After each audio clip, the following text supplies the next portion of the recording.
ও ভাই, ওই লাল গেঞ্জি, তুমি উঠে কথা বলো, তুমি বাহিরে গিয়ে কথা বলো, যাও। গাফেল কোথাকার। হে নগদ বুঝায়, হে অনেক বুঝাইতে আছে, বুঝতে কি কইছে? তুমি শোনো মিয়া, বললাম না তুমি আলাদা শোনো। আমি এ ব্যাপারে কঠোর। 10 মিনিটের জন্য যদি বলি, আমার জিন্দেগির সিদ্ধান্ত, গাফেলকে বলবো, অমনোযোগীকে বলবো না, এটা আমার জিন্দেগির ফয়সালা ইনশাআল্লাহ। সমবয়সী বরবাদ করে দিচ্ছে ছেলেদের কাছে, এক সময় না, চল ভালো হতে দিচ্ছে না। কোথায়? ওইখানে চল একটু আড্ডা দিয়ে আসি।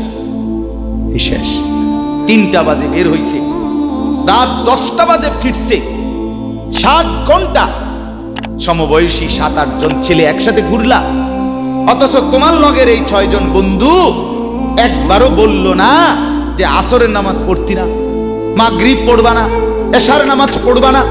7 ঘন্টায় যেই বন্ধুরা একবারও তোমারে 1 ওয়াক্ত নামাজের কথা বলে নাই, বিশ্বাস করো ছেলেরা, এটা বন্ধু না, এটা শয়তান ছাড়া আর কিচ্ছু না।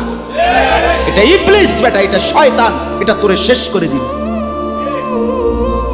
তোর আখিরাত তো শেষ করবে, তোর দুনিয়া তোরে অকর্মণ্য অপদার্থ বানাইয়া, একটা আকামলা বানাইয়া ছেড়ে দিবে।